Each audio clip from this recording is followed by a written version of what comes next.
What's up guys, it's Mila at WTI and I have this essential oil diffuser that I absolutely love.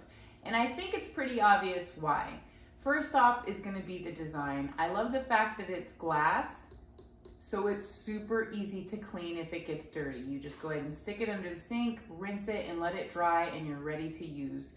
Super easy to use. All you gotta do is pull off the top, open up the reservoir, drop in your oils, add the water to the fill line and press go. It actually has a 30-minute, 1 hour, 2 hour, and 3 hour option. You can let it cycle through the colors or you can manually select it by pushing the button to the right.